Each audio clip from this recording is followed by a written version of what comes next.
Everyone, আমি রাই দীঘার আরও একটা নতুন ব্লগে সকলকে স্বাগত জানাই। আর আজকে বিকেলবেলা হতে না হতে একটু টাইম স্পেন্ড করতে চলে গিয়েছিলাম সমুদ্র সৈকতে। আর বাড়িতে হোটেল রুমেই বাপি মার সাথে ম্যাঙ্গো ছিল। তারপরে বিকেল হতে না হতে সন্ধে নামতে না নামতেই আমরা চলে গিয়েছিলাম সবাই মিলে ওল্ড দীঘায়। ম্যাঙ্গো আমরা কোথায় এসেছি? দি ম্যাঙ্গো কোথায় দি?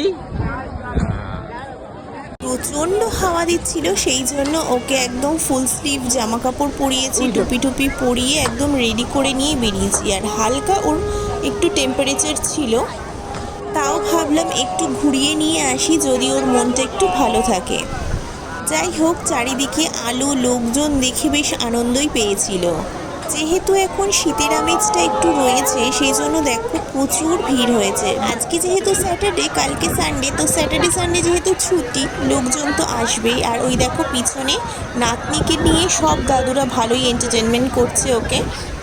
আর এখন বেশি দেরি করব না, ওকে নিয়ে সোজা চলে যাব, কারণ একটু ঘ্যান ঘ্যান করছে। দেখো ও একদম বললাম না আগের দিন যে শরীরটা একটু খারাপই লাগছে। আর এখানে কাকিমারা সব বসে আছে, ওকে নিয়েই সবার চিন্তা। স্বাভাবিক, একটা বাচ্চা এরকম করলে সবারই একটা চিন্তা হবে, বিশেষ করে দাদু ঠাম্মাদের তো হবেই। আর জানো তো, অনেক বছর পর আমি গেলাম, সেই ছোট্টবেলায় গিয়েছিলাম। আর এখন কত উন্নত হয়ে গেছে, প্রচুর দোকানপাট, রাস্তাঘাট তো সুন্দর, তবে প্রচণ্ড ভিড় ছিল। আর এত ভিড় না আমার একদম ভালো লাগে না। আর আমার মেয়েও ওই রকমই হয়েছে, আমরা তিনজনই একই প্রকৃতির, আমরা একটু ভিড়ভাড়টা একটু এড়ানোর চেষ্টা করি সব সময়।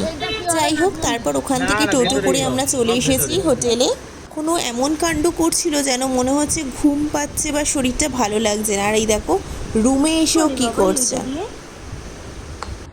কি করে বাবাই, কি করে, কোথায় দেয়? ওখানে দেয়?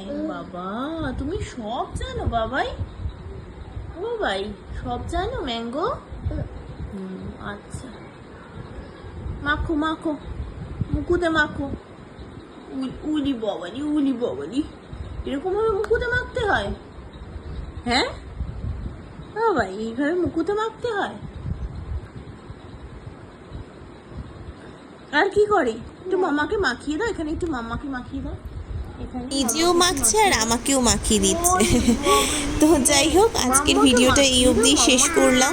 দেখা হচ্ছে নেক্সট ভিডিওতে খুব শিগগিরই। আর ভিডিওটা কেমন লাগলো অবশ্যই কিন্তু জানাতে ভুলো না। তবে বলে রাখি, এখানে থাকছি আর মাত্র একটা দিনও না, একটা বেলা মাত্র।